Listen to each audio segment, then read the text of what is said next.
unti, nabubuo yung passion niya for acting, for the craft, which I really admire kasi nakita ko siya from Heartful Cafe. So medyo nasundan ko naman yung mga projects niya kasi yung mga sumunod na projects, ako na yung kasama niya. So nakita ko rin yung growth niya.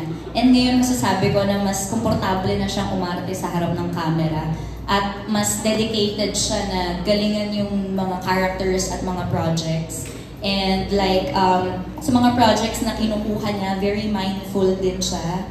Kasi alam na niya yung image na pinangahawakan niya. So very mindful na rin siya. Which is very good as an actor. Like hindi ka lang tanggap na tanggap for the money, diba? Talagang mindful ka sa career na gusto mong tahakin, sa image na inaalagaan mo. May ganun na siya. Siguro dahil nadala na rin dahil businessman siya. So comes with it na rin. Tuwa rin kami, Barbie, na parang pinagtatanggol mo siya pag may mga nagsasabi na ikaw yung nagbubuhat sa kanya, na parang wala siyang naitutulong para umangat yung love team ninyo. Actually, nalulungkot nga ako kapag kami naririnig akong ganun. Kasi parang nawala ng purpose na tinawag pa kaming love team. Kung wala yung teamwork, hindi ba? Parang a love team will not work kung hindi kayong dalawa yung magtatrabaho rin talaga. Siguro, mas napapansin lang ng mga tao kasi mas ako yung nagsasalita, di ba? Obviously. Pero look, parehas kaming nandito. We're both here today promoting the film. Pero alam mo yun, siguro mas ako lang kasi yung naririnig, nakikita ng mga tao. Syempre, ako yung mas makulit, ganyan. Pero in terms of effort and yung dedication namin para mag-work tong love team, parehas lang naman. Kasi parehas naman kami nagbe-benefit, hindi po ba? Yes. Last question ko, para sa inyong dalawa. Physically, ano yung nakaka-in-love sa isa't isa? Physically. Ano naman? Sige na. Ano ko naman? Sasagot ko lang eh. Siyempre, maputi. Mahilig ka sa maputi? Oo. Ano pa? Maganda. Oo. Ano pa? Sexy. Sexy. Talino.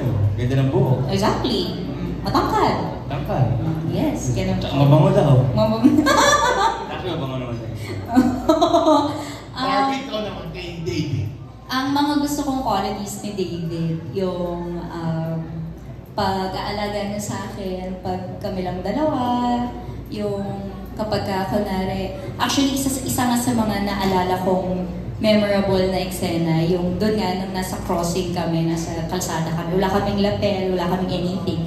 Nakatayo lang kami doon sa gitna ng daan habang ang daming sasakyan, mga bus na dumadaan. Pero parang nagchichikahan lang kami kasi montage lang naman yun. Nagchichikahan kami. So parang at that moment in time, parang feeling ko, kaming dalawa lang yung nag-exist. Kasi parang cars are passing by, ganyan. Pero parang kami nag-uusap lang kami ganyan. So parang tuloy lang yung mundo. Pero kami nakatigil lang kami. Nag-uusap lang kami about life, about ourselves. So parang yung moment na yun, parang isa yun sa hindi ko makakalimutan kasi isa yun sa mga moments na nakilala ko siya talaga as David and not the David na nire-represent ng love team, kumbaga. Yung hindi yung mating idol, hindi yung leading man. Talagang si David lang as a person. So yun. Si Marinel namumuli.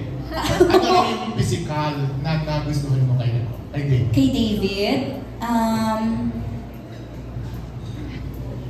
Mano?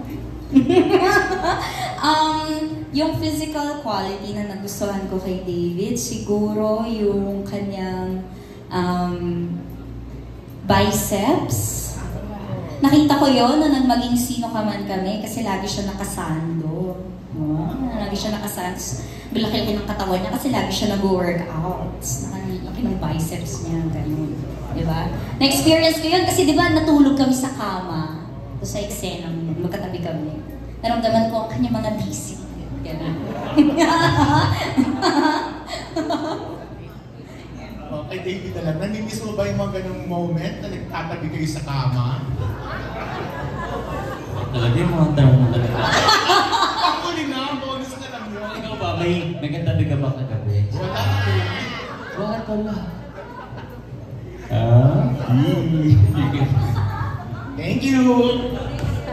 Aray ng mga questions. Wala kang question dyan nung magpapa-black screening. Hindi, nagtanong na ako. Oh. Okay naman sila. Pero parang may gusto ko itanong kay Direk Cathy. Ay, sige. Yes, Gusto ko yan. ayan, kay Direk Cathy siya kay El. Siyempre, Direk, di ba, parang we are launching ng Bongga